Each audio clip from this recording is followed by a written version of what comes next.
ఆ అధికారంలోకి వచ్చిన 2.5 ఏళ్ళు అవుతున్నా ప్రభుత్వంపై రేవంత్ రెడ్డికి పూర్తి పట్టు ఇంకా చిక్కలేదట. ఏబిఎన్ రాధాకృష్ణ చెప్తున్నాడు. అధికారంలోకి వచ్చి 2.5 సంవత్సరాలైనా కూడా రేవంత్ రెడ్డికి ఇంకా ప్రభుత్వం పైన గట్టిగా పట్టు చిక్కలేదు. అంటే రేవంత్ రెడ్డికి ఇంకా అడ్మినిస్ట్రేషన్ తెలుస్తలేదు, రేవంత్ రెడ్డికి పరిపాలన ఎట్ట చేయాలో ఏం కథ అనేది రేవంత్ రెడ్డికి అర్థమైతలేదు, ఇంకా మంచి పట్టు పట్టలేదు అని చెప్పి ఏబిఎన్ రాధాకృష్ణ చెప్తున్నటువంటి మాట. ఇప్పటికన్నా మా రాధాకృష్ణ అన్నకు అర్థమైనందుకు దండం పెట్టాలి. రేవంత్ రెడ్డి ప్రభుత్వం, రేవంత్ రెడ్డి కథ గురించి ఇప్పటికన్నా రాధాకృష్ణకు అర్థమైనందుకు దండం పెట్టాలి వాస్తవానికి చెప్పాలంటే. ఇక ఇంకోటి, రేవంత్ రెడ్డి తప్పులు చేస్తున్నారు, మంత్రులతో చర్చించకుండా ఏకపక్షంగా వ్యవహరిస్తున్నారు. ఏబిఎన్ రాధాకృష్ణ చెప్తున్నాడు. రేవంత్ రెడ్డి తప్పులు చేస్తున్నట, మంత్రులకు చెప్పకుండా, మంత్రులకు తెలియకుండా సొంత నిర్ణయాలు తీసుకుంటున్నాడట.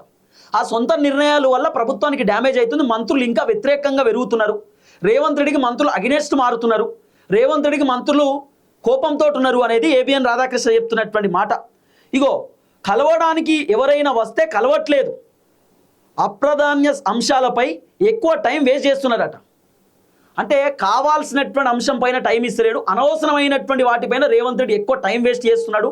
ఎవరైనా రేవంత్ రెడ్డితో కలుద్దాం మాట్లాడదామని పోతే రేవంత్ రెడ్డి కలుస్తలేడు. ఏబిఎన్ రాధాకృష్ణ చెప్తున్న మాట. ఇదే రాధాకృష్ణ గతంలో ఏమని రాసిండు తెలుసా?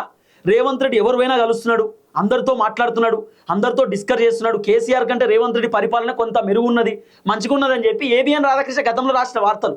ఇప్పుడు చూస్తే రేవంత్ రెడ్డి ఎవరిని కలుతలేడు, సొంత నిర్ణయాలు తీసుకుంటున్నాడు, మంత్రులు కోపంతో ఉన్నారు, మొత్తం ప్రజలు వ్యతిరేకంగా ఉన్నారని చెప్పి మళ్ళీ వీళ్ళే ఏబిఎన్ రాధాకృష్ణ మళ్ళా డైలాగులు కొడుతున్నాడు, ఎదురు తిరిగేటటువంటి కార్యక్రమం చేసిండు. ఇక తర్వాత అలవిగాని హామీలు అమలుకు ప్రయత్నించి సాధ్యపడక రేవంత్ రెడ్డి సర్కారు చితికల పడుతుందట.